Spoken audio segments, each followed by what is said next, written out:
Solo hay un punto indivisible que sea el lugar adecuado para ver un cuadro. Los otros están demasiado cerca, demasiado lejos, demasiado altos o demasiado bajos. Pascal.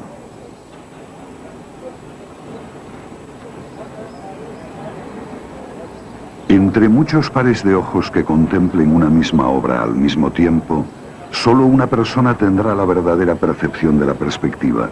El resto no tendrá más que una visión distorsionada. Leonardo da Vinci.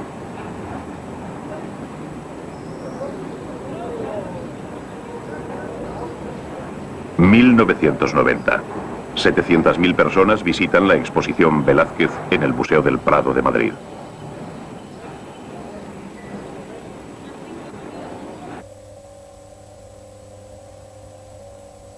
Lejos de la muchedumbre, un espectador busca en la pantalla de un ordenador las claves de la estrategia utilizada por Velázquez en el cuadro Las Meninas. ¿Quiénes son los actores de este teatro pintado? El pintor, el propio Velázquez, pincel y paleta en mano.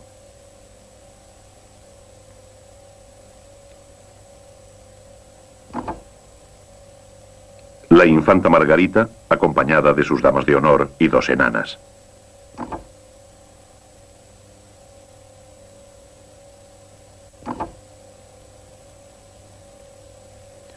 Un personaje en el dintel de una puerta que abre el cuadro al espacio y la luz del exterior. La cortina que retira con la mano nos lleva a la que cuelga sobre el rey Felipe IV y la reina. La pareja real reflejada en el espejo.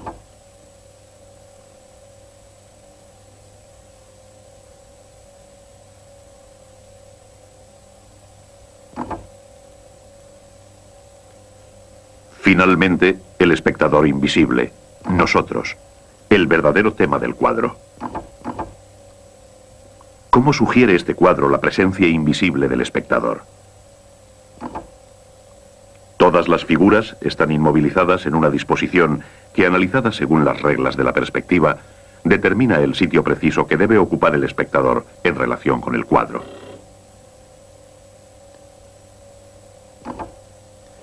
Este punto ideal se encuentra frente a la puerta y no frente al espejo, que como una trampa atrae nuestra mirada e invita al espectador a ocupar la posición de los modelos de Velázquez.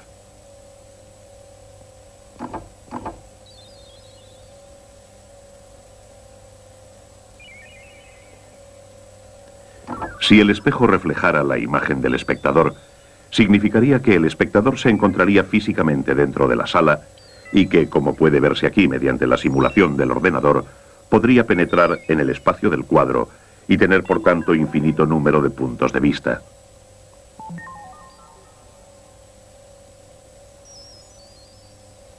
Pero este viaje es imposible, porque el espejo no refleja más que la ausencia de modelo y la ausencia del espectador.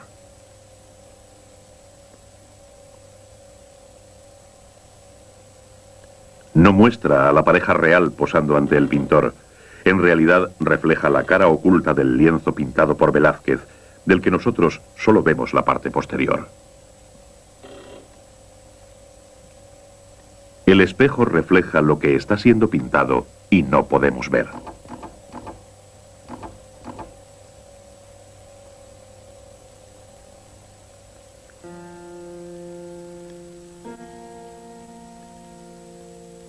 El cuadro Las Meninas nos desvela el artificio. Nos muestra el bastidor de la pintura, el envés del decorado.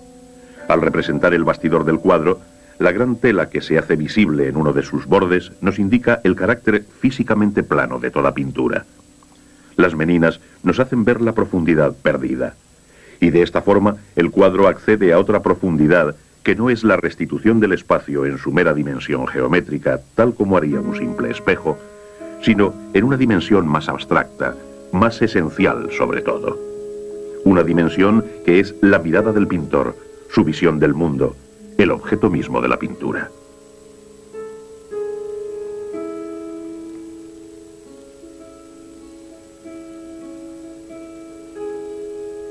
La obra capital de Velázquez es la culminación de una estrategia de la mirada. Y ahora dejemos que la cámara nos muestre la historia de otros cuadros del pintor.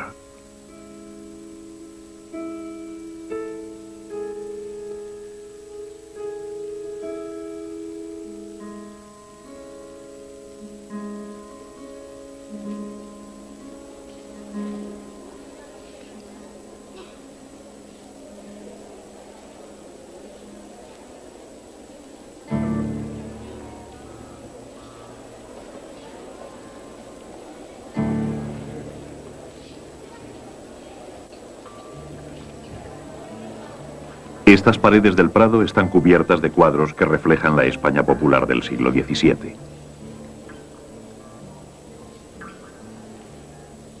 El Aguador de Sevilla muestra el virtuosismo de un pintor de solo 20 años.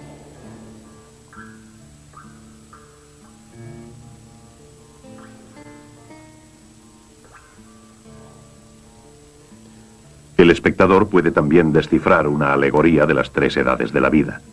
Velázquez aparece en la sombra, en el centro del cuadro, entre su maestro Pacheco, ataviado como viejo aguador, y el aprendiz que todos los pintores tenían a su servicio en aquellos tiempos.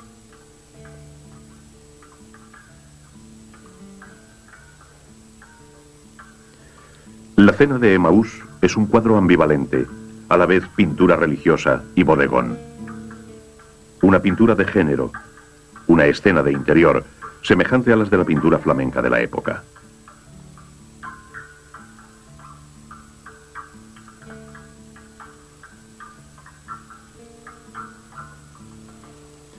Velázquez, en este cuadro, introduce lo sobrenatural en la vida cotidiana. La figura de Cristo aparece tras una ventana, a menos que estemos viendo un cuadro en la pared de la cocina. El cuadro dentro de un cuadro, el teatro dentro de un teatro, algo corriente en el arte y la literatura del siglo. También hay espacio en la obra de Velázquez para los rufianes y granujas, los pícaros, de quienes habla Cervantes. Oh pícaros de cocina, sucios, gordos y lucios, pobres fingidos, tullidos falsos, cicateruelos de Zocodover y de la Plaza de Madrid, vistosos oracioneros, esportilleros de Sevilla, mandilejos de Lampa, con toda la caterva innumerable que se encierra debajo de este nombre, pícaro. Borrachos mitológicos encontrados en las callejuelas de Sevilla o de Madrid. Personajes innobles, es decir, no nobles. Esclavos liberados gracias a la divina bebida.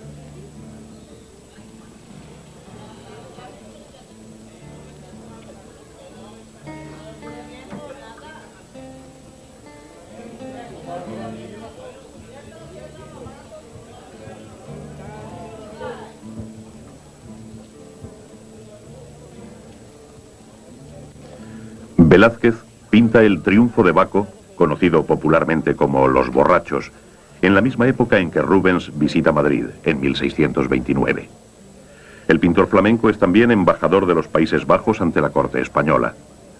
Cortesano y artista ejemplar, aconseja a Velázquez, quien ese mismo año se convierte en enviado extraoficial de Felipe IV ante las cortes italianas.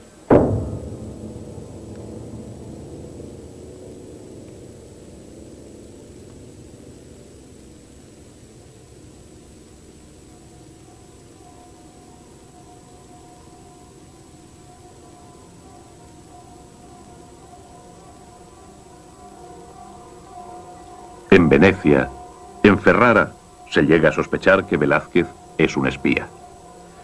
Durante su primera visita a Roma, pinta La fragua de Vulcano.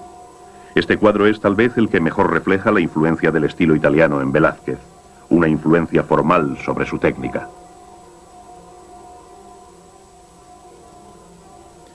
Velázquez no pinta un acontecimiento, la infiel Venus traicionando a Vulcano, su marido, con Marte. Pinta el anuncio de este acontecimiento, la visita de Apolo que comunica al infortunado marido la traición de su esposa.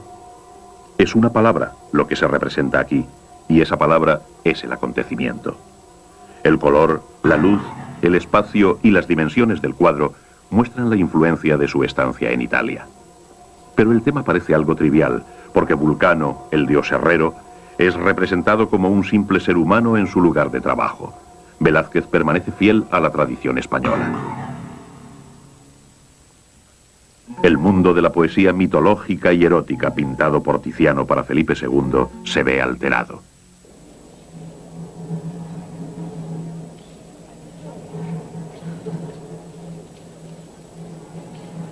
Dice Ortega y Gasset: Velázquez es un gigante ateo, un colosal impío. Con su pincel arroja a los dioses como a escobazos. Es nuestro pintor. Ha preparado el camino para nuestra edad, exenta de dioses. Edad administrativa en que en vez de hablar de Dionisos, hablamos del alcoholismo.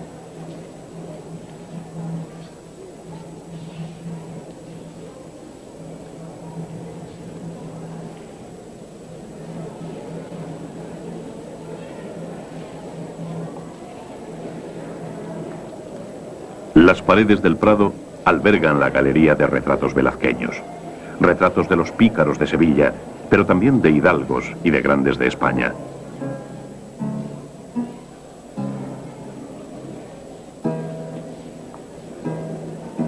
Cristo crucificado está acompañado por algunos de sus nobles servidores: don Diego del Corral y Arellano, doña Antonia de Ipeñarrieta.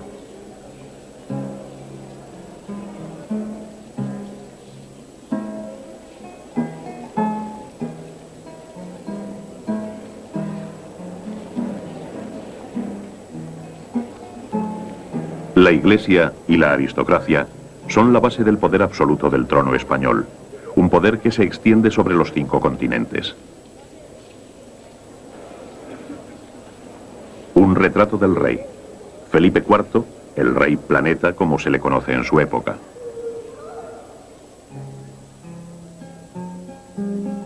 Hoy, el gran timbre de gloria de Felipe IV es haber preferido a Velázquez entre los pintores de la corte. La elección de un pintor. El propio Felipe IV había recibido clases de dibujo y pintura en su juventud.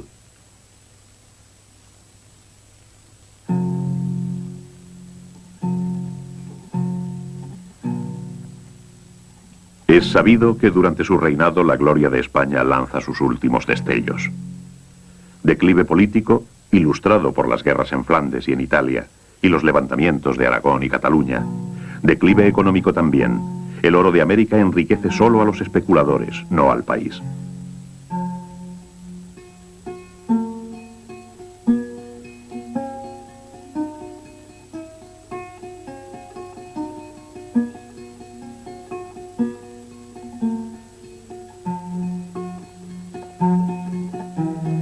En 1629, Rubens dice de Felipe IV, pintado aquí por Velázquez: Solo despierta mi simpatía. La naturaleza le ha dotado con todos los dones del cuerpo y la mente, y en mi trato diario con él he llegado a conocerlo bastante bien. Ciertamente, sería capaz de gobernar en cualquier circunstancia si no le faltara confianza en sí mismo y no se apoyara tanto en los demás.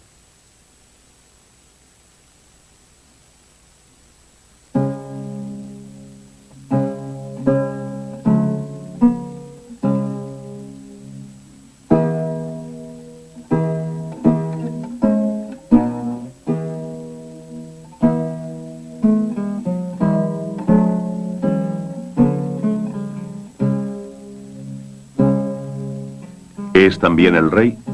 No, es su hermano, el infante don Carlos. En el rostro de ambos, el acusado prognatismo de los Habsburgo. Los príncipes, únicos a quienes la Iglesia autoriza a matrimonios consanguíneos, ¿creían que no sufrirían las consecuencias? 1655. El rey ha envejecido y la pincelada del pintor se ha hecho extremadamente ligera. Un mínimo de materia para un máximo de realidad. El pintor va a lo esencial, sin protocolo. Podríamos hablar, si eso fuera posible tratándose del rey, de una amistad entre el modelo y su pintor.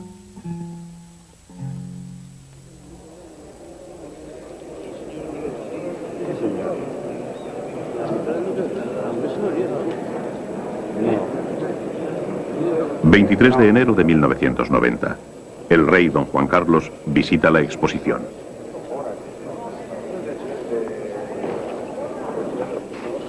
Así se nos muestran actualmente los reyes, bombardeados por los flashes de las cámaras, acosados por los equipos de televisión.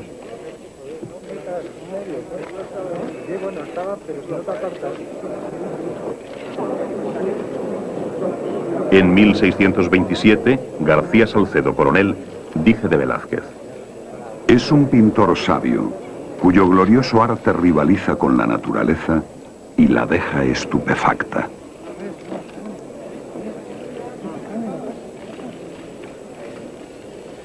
Las imágenes de la televisión solo expresan el poder de la televisión. Los cuadros de Velázquez se encuentran lo más lejos posible de la anécdota. Son imágenes atemporales que se han convertido en parte de la realeza de Felipe IV. Velázquez, cuya principal y constante ambición fue ser hidalgo, es admitido en la nobleza española, aunque al final de su vida. Un pintor admitido en la Orden de Santiago. 140 testigos juraron que era de sangre pura y que jamás se había rebajado vendiendo su obra. Pero estos testimonios no fueron suficientes y fue necesaria la intervención del Papa para que el rey pudiera ennoblecer a su pintor sin el consentimiento de la alta nobleza.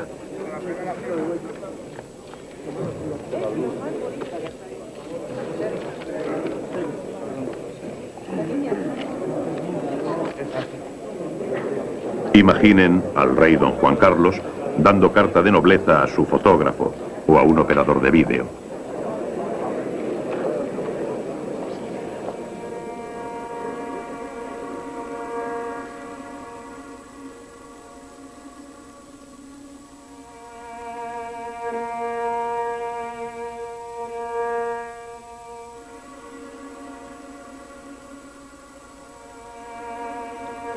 La moral católica del siglo de oro quiere honrar a la miseria.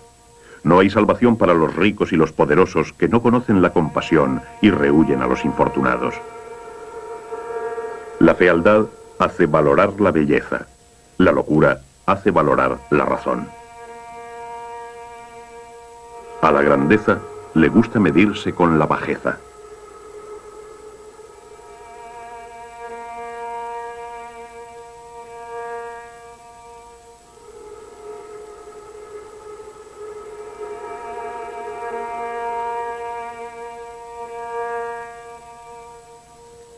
Los enanos son símbolos vivientes que proporcionan a Velázquez un tema propicio para la experimentación. Su fragilidad y su insolencia le dan una libertad de la que no dispone ante el rostro real. La nobleza del pintor se traduce en la bondad de la mirada con que los contempla.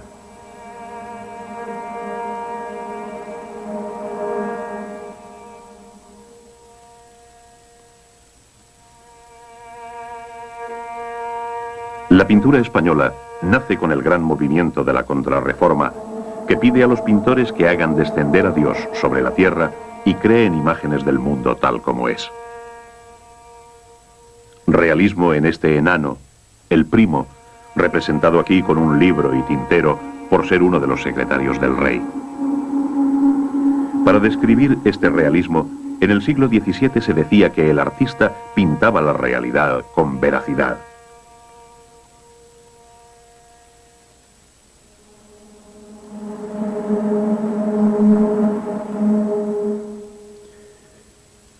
En algunos palacios los bufones prosperan más que los sabios, dice Cervantes. Así como los dioses de la antigüedad han tomado forma humana, también ha pasado el tiempo en que los poderosos inspiraban nobles alegorías. El bufón Don Juan de Austria. Este bufón recibe su nombre de un comandante en jefe, un príncipe, hijo natural de Carlos V, que salvó a la cristiandad en Lepanto. Este retrato de Velázquez revela la inquietud de su época, el vencedor de Lepanto ridiculizado. Del mismo modo caricaturiza al general turco derrotado, Barbarroja.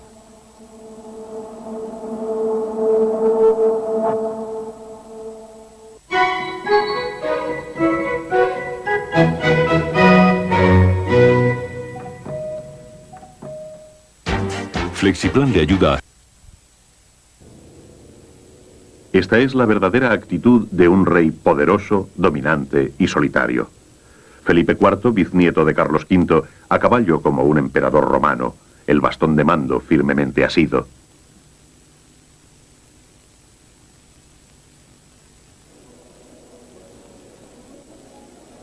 Las crisis no refrenan la prodigalidad del rey. En 1633, haciendo caso omiso de la difícil situación económica de su reino y de las amenazas de guerra, Felipe IV manda construir el Buen Retiro. Este palacio, hoy parcialmente desaparecido, es uno de los teatros donde se manifiesta la grandeza del rey. La grandeza de uno de los mayores coleccionistas de arte del siglo. Velázquez pinta un gran número de cuadros para este palacio, representando a la familia real en toda su majestad, sobre caballos de parada, dominados al parecer como los asuntos de Estado.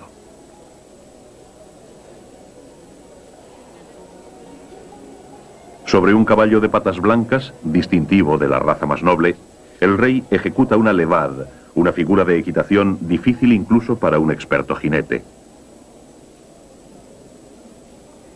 El rey, comandante en jefe de los ejércitos, debe dar ejemplo de dominio de la fuerza.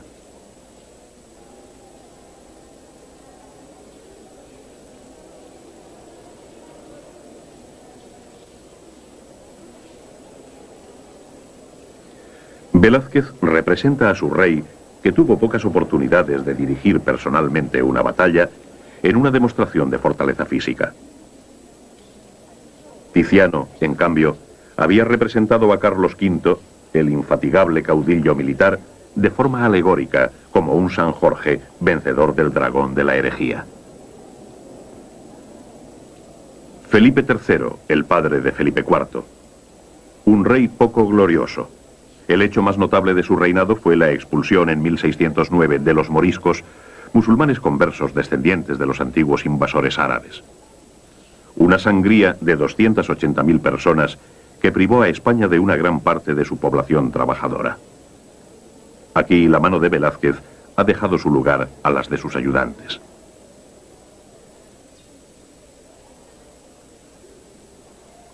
Baltasar Carlos, el primogénito de Felipe IV, el hijo destinado al trono. Su retrato es indudablemente obra del pintor.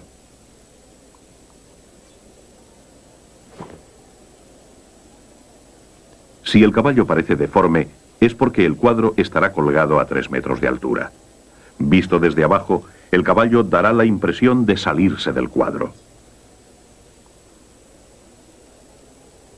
Visto a la distancia y a la altura de los ojos del pintor, la composición revela la inteligencia de la técnica de Velázquez.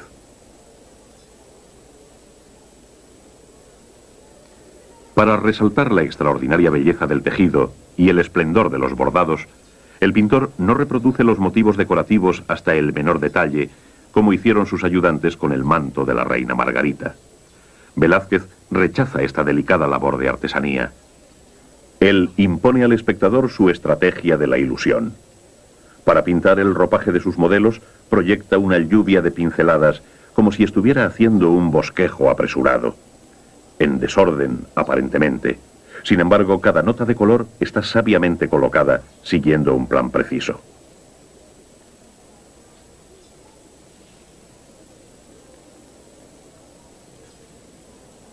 Este niño, orgulloso y gallardo, moriría a los 17 años.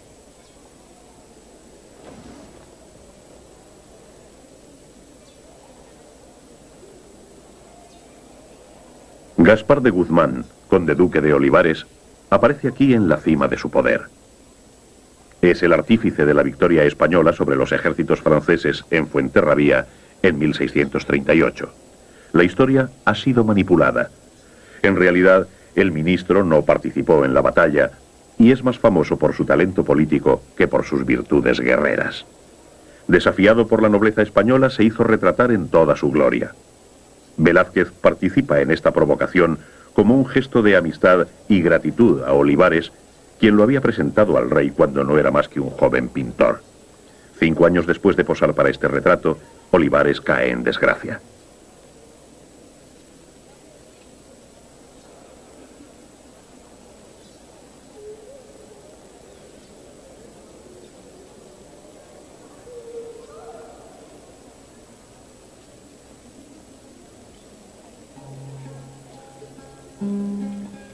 ¿Cuántos nobles hay en España durante el reinado de Felipe IV? Casi el 10% de la población del reino. Una hueste de Quijotes, ricos solo en orgullo y limpieza de sangre, frente a un puñado de poseedores de inmensas fortunas. El honor supremo al que todos aspiran es la concesión de la cruz de una de las grandes órdenes de caballería.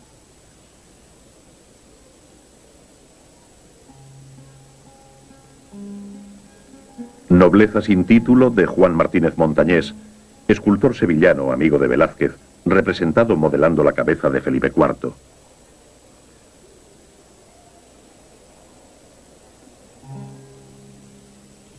Aquí, en este cuadro inacabado, Velázquez nos revela un secreto. Muestra al espectador que no dibuja antes de pintar. Todas las formas en el lienzo, incluso el bosquejo, son trazadas por el pincel. ¿Esta confidencia del pintor es voluntaria? ¿Quiere Velázquez que el espectador sepa que es diferente a los demás, incluso en su técnica? Los cuadros de Velázquez suscitan tantas cuestiones. Desde las paredes del Prado, dan al espectador la ocasión de descubrir la vasta gama de conocimientos y experiencias del pintor. ¿Quién de entre sus contemporáneos puede presumir de haber conocido de cerca a un dios, a aristócratas, a filósofos, a bufones e incluso el espectáculo de la guerra? El ejército español, bajo el mando de Ambrosio de Spínola, derrota a los rebeldes holandeses acaudillados por Justino de Nassau. La rendición de Breda, o las lanzas. De nuevo Velázquez traspasa la palabra hablada a la pintura.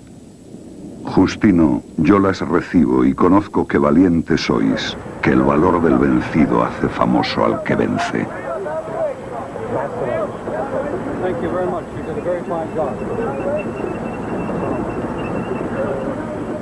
Sin embargo, estas palabras no pertenecen a la historia, sino a una obra de Calderón.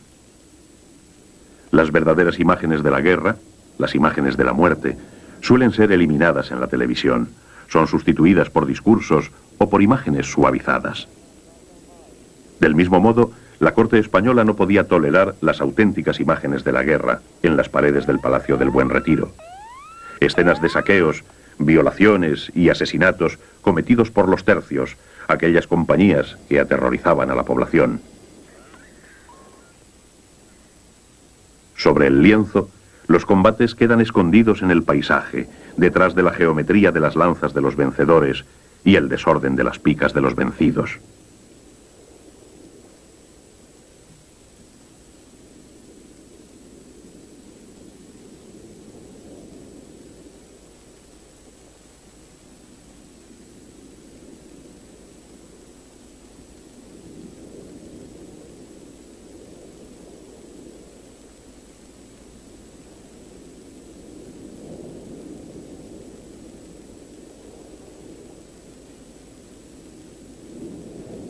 Es una escena teatral, en efecto, aunque sugiere algo más que una lección gloriosa.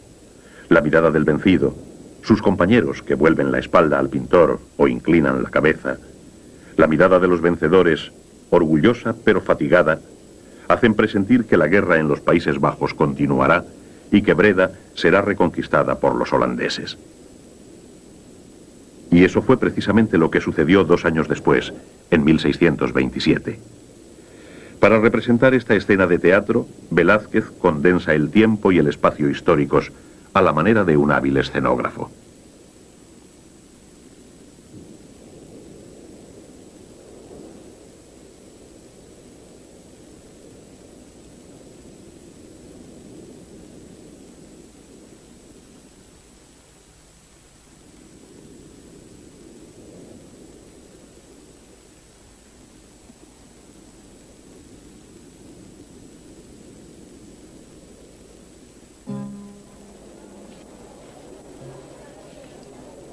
Cuando los reyes no hacen la guerra, van de caza.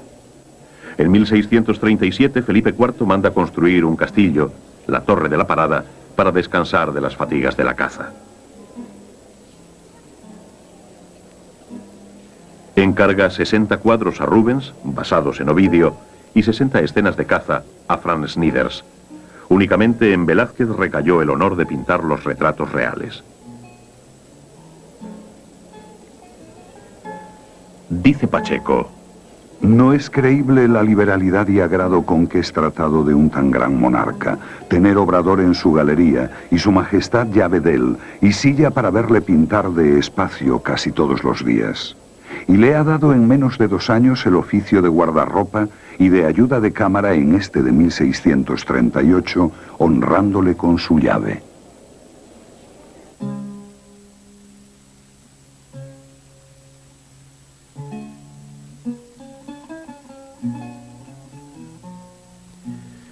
Estas imágenes, en las que los perros y el paisaje están tratados con la misma devoción a la verdad que las figuras de los nobles, son imágenes privadas, sin implicaciones políticas, pintadas solamente para los ojos del príncipe y sus familiares.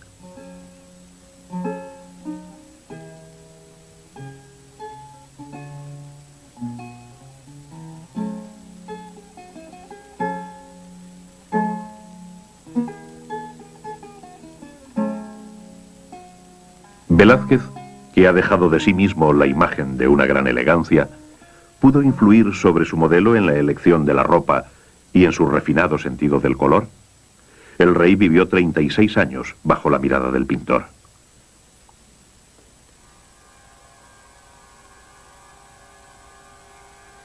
Hasta los 40 años, Felipe IV, cazador, mujeriego y gran coleccionista de arte, es un rey que vive la vida al máximo. Abandona el Escorial, el impresionante exvoto en granito construido por su abuelo Felipe II. Arquitectura de orgullo y de penitencia, palacio y convento, es también el lugar escogido para albergar el impresionante panteón de los reyes de España. Hacia 1645, después de la partida de Olivares, que era también responsable del esparcimiento del rey, y después de la muerte de su esposa y de su hijo, Felipe IV empieza a visitar con más frecuencia este lugar trágico y decide continuar las obras en el Panteón de los Reyes. En 1652 encarga a Velázquez, que ha sido nombrado aposentador mayor de palacio, que dirija su decoración. Y es Velázquez, como decorador, quien exige que la imagen de Cristo crucificado sea realizada según las reglas enunciadas por Pacheco. Cristo debe ser representado clavado en la cruz con 4 clavos, como hizo él mismo en su crucifixión.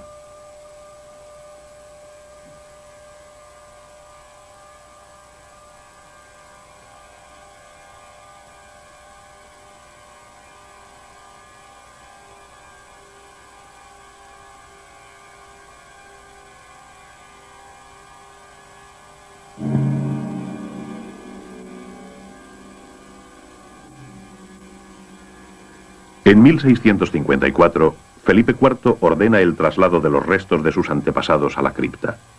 Al abrir el ataúd del emperador Carlos V, descubre asombrado que el cuerpo de su antepasado, el fundador de la dinastía, está intacto. Esta visión hace estremecer al rey, que se vuelve aún más devoto. Misticismo y placer, sombra y sol. De la penumbra de El Escorial a la deslumbrante luz de Sevilla. En el siglo de oro, Sevilla es una de las ciudades más pobladas de Europa, auténtica capital cultural y económica de España. A su puerto llegan metales preciosos del Nuevo Mundo, pero también libros e imágenes de otros países de Europa. San Pedro. El domingo 6 de junio de 1599, en esta iglesia construida en el siglo XIV en el antiguo emplazamiento de una mezquita, es bautizado Diego, hijo de Juan Rodríguez de Silva y Jerónima Velázquez.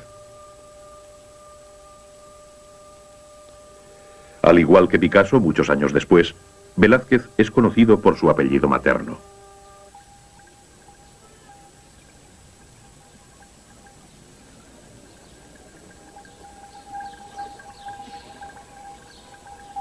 En aquella época, Sevilla es la ciudad ideal para la formación de un artista. Es un auténtico crisol de modas y culturas, como se hace patente en la Casa de Pilatos, en donde la arquitectura y los mosaicos ornamentales árabes se mezclan con las estatuas clásicas procedentes de las vecinas ruinas de Itálica, la antigua ciudad romana, cuna de los emperadores Trajano y Adriano. Cuenta la leyenda que este palacio se construyó tomando como modelo la casa de Poncio Pilatos en Jerusalén.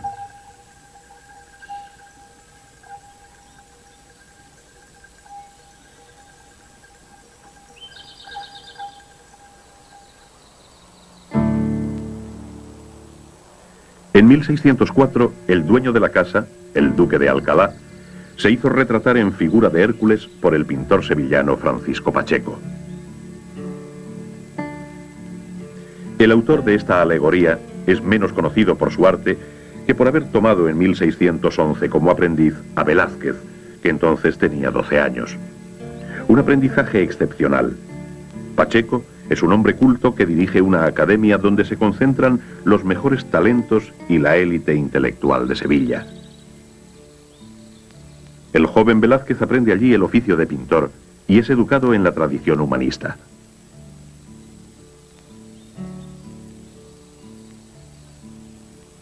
Pacheco aprecia el genio de su discípulo, le concede la mano de su hija y deja de él testimonios elogiosos.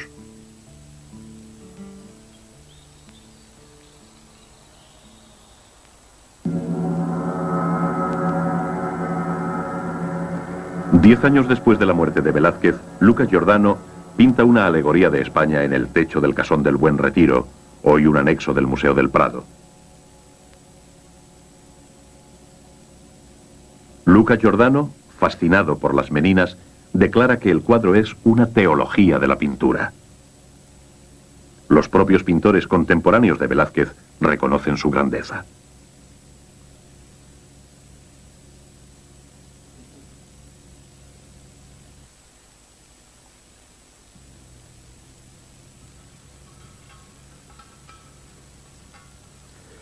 Las revoluciones son muy escasas en la historia del arte. Picasso, como Velázquez, cambia radicalmente la visión del espectador y le propone una estrategia diferente. Picasso, nombrado director del Prado por la República Española y exiliado de España bajo el franquismo, se encuentra bajo el techo de Luca Giordano, codeándose con Velázquez. El ojo depredador de Picasso se apodera de las Meninas. Dice Michel Leiris: Picasso se siente como en su casa instalándose en Velázquez.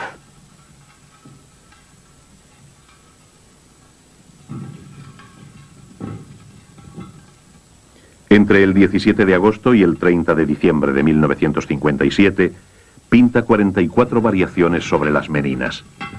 Picasso se entrega apasionadamente a esta empresa, con un pie en el pasado y otro en el futuro.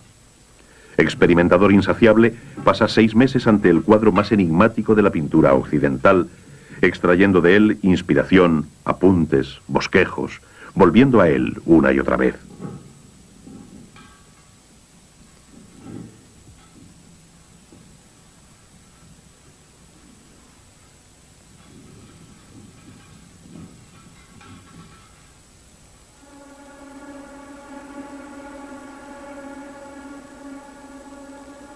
El 17 de septiembre de 1865, Manet escribe a Zacharias Trick: Lo que más me ha gustado de España y hace por sí solo que el viaje valga la pena es la obra de Velázquez. Es el pintor de los pintores, aunque eso no me ha sorprendido. He encontrado en él la realización de mi ideal de la pintura y la visión de estas obras maestras me da grandes esperanzas y plena confianza.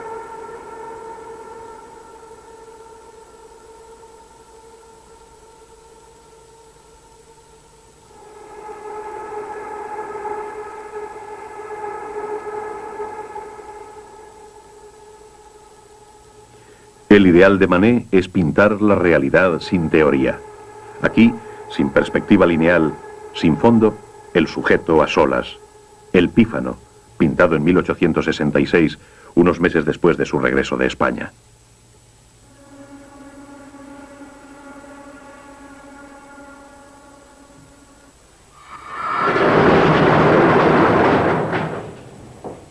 Velázquez, Francis Bacon. El cambio es dramático.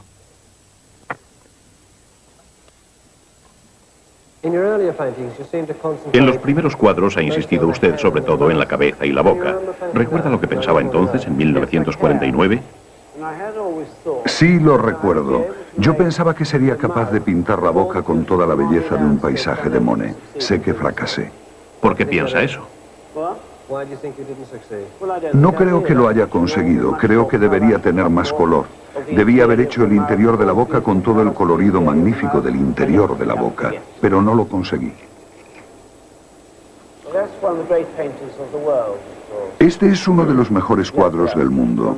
Uno de los mejores cuadros del mundo, desde luego. Estaba obsesionado con Velázquez y cometí un gran error. Intenté hacer cuadros sobre el grito del Papa, pero no lo conseguí. No di con los colores. No conseguí que el grito fuera suficientemente vibrante. No es lo que yo buscaba. Hacer gritar al Papa Inocencio X. Velázquez solo pretendía hacer hablar a su modelo.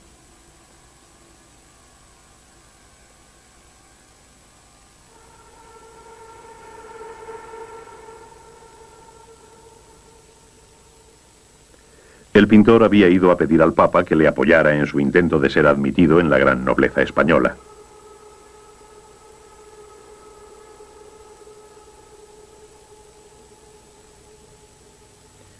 La firma del pintor está en la carta que sostiene el Papa. El pintor y el modelo reunidos como si fuera una conversación y no una fría visita protocolaria.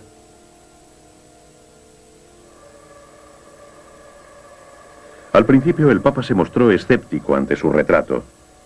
«Demasiado verdadero», exclamó, según cuentan. Pero al final supo apreciarlo. Qué verdadero es ciertamente este Papa. Sometido a todos los matices del color rojo, sentado en un sillón de terciopelo rojo, delante de una cortina roja, vistiendo su muceta de seda roja, su cara rubicunda bajo un solideo rojo.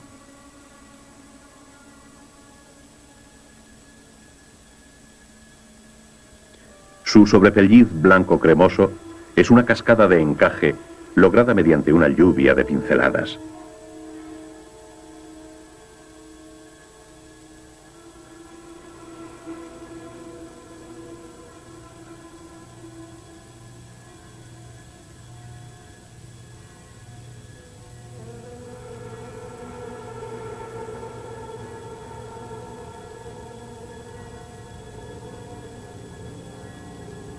Velázquez se encuentra en la cima de su capacidad para plasmar la realidad más penetrante. La astucia de este anciano de 76 años permanece extraordinariamente alerta. Velázquez conoce a Inocencio X durante su segundo viaje a Italia en 1650. Su misión es, una vez más, satisfacer la pasión del rey de España por las obras de arte. Es una larga estancia, 2 años y 8 meses. Varias veces el rey le pide que regrese, pero Velázquez se retrasa y se toma su tiempo para mandar hacer moldes de las estatuas clásicas que ha seleccionado. La verdadera razón de su prolongada estancia ha salido a la luz recientemente. Una italiana, aristócrata o criada, nadie lo sabe, le da un hijo ilegítimo.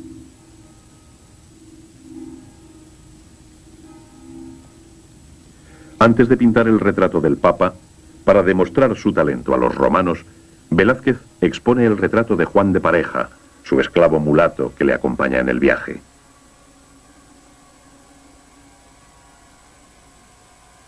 Será una señal de la dulzura de la estancia que Velázquez le conceda la libertad antes de regresar a España.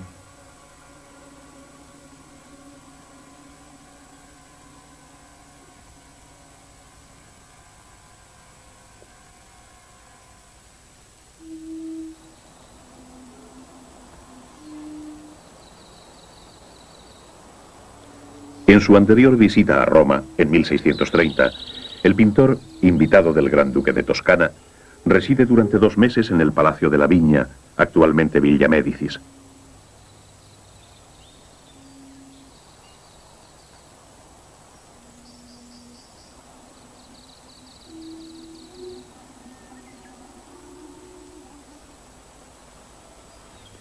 Cuando regresa a Roma, 20 años más tarde, vuelve a visitar esta noble y elegante residencia para pintar imágenes de sus jardines. Representar la naturaleza estaba de moda en aquella época, pero pintar al aire libre era inimaginable, excepto tal vez para Claudio Lorena. Velázquez, una vez más, al colocar su caballete y sus pinturas directamente ante el paisaje, muestra la actitud más simple y directa hacia la pintura.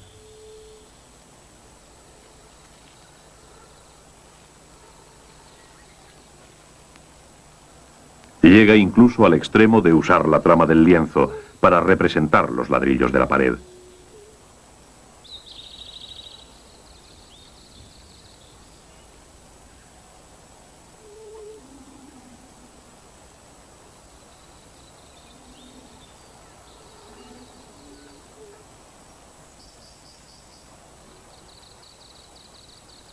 Con estos dos paisajes de la Villa Médicis, Velázquez se adelanta en 2 siglos a Corot.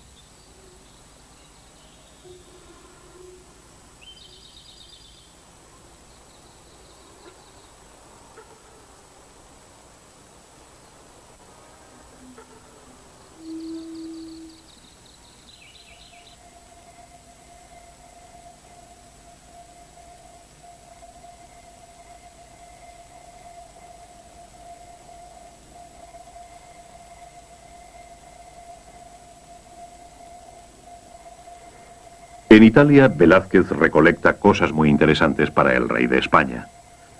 Adquiere 2 pinturas del Veronés y 7 de Tintoretto en Venecia. Esculturas decorativas y cierta cantidad de bronces, incluyendo el Hermafrodita, moldeado sobre el original de la Villa Borghese. Italia y Venus. La Venus del Espejo fue pintada para un famoso coleccionista, Gaspar de Haro, marqués de Liche. Por este hombre, tan aficionado a las mujeres, el pintor desafía la moralidad española pintando un cuerpo desnudo y abre un nuevo camino al combinar en un solo lienzo el tema del aseo de Venus con el de Venus recostada.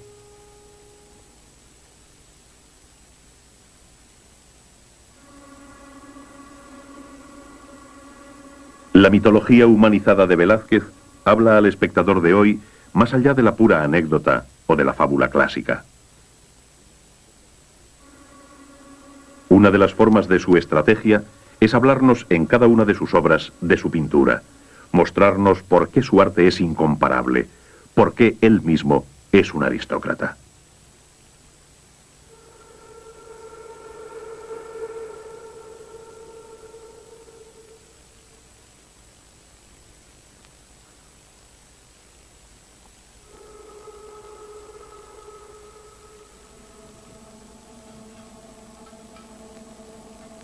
Miremos estas hilanderas.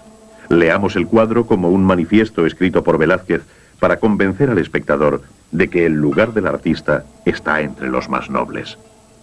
El fondo del cuadro representa el tapiz tejido por la humana Aracné en desafío a la diosa Minerva.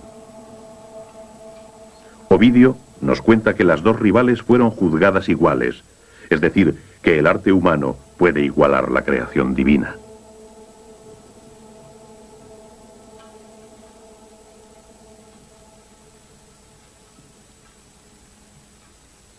Velázquez insiste. El tapiz de Aracné reproduce el rapto de Europa en la versión de Tiziano. Tiziano, el pintor venerado por la corte española y elevado a la nobleza por Carlos V. Velázquez, sucesor de Tiziano, afirma merecer el mismo honor. Marca la diferencia entre el mundo del artista y el del artesano. La mujer en la rueca, la que enrolla el hilo en un ovillo, y la que se dispone a cardar la lana.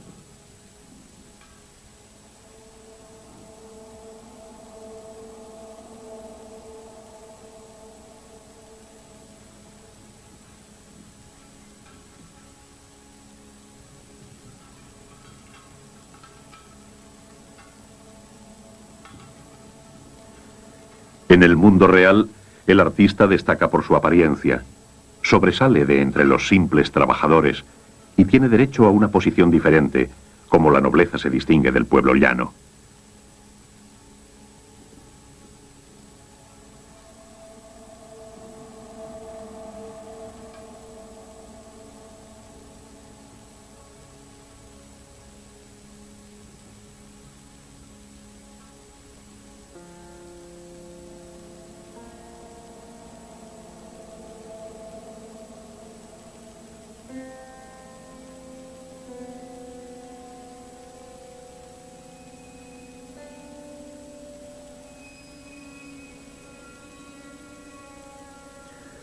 Los esfuerzos de toda su vida se ven recompensados en 1658, 2 años antes de su muerte.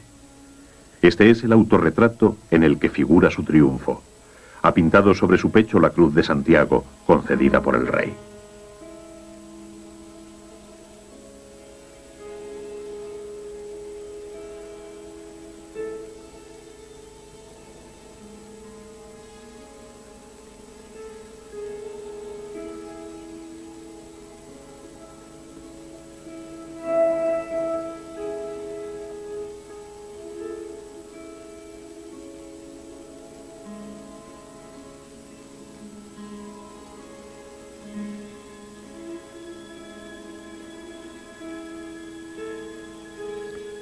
Ahora su talla de hidalgo se eleva sobre los demás personajes del cuadro. ¿Y qué personajes?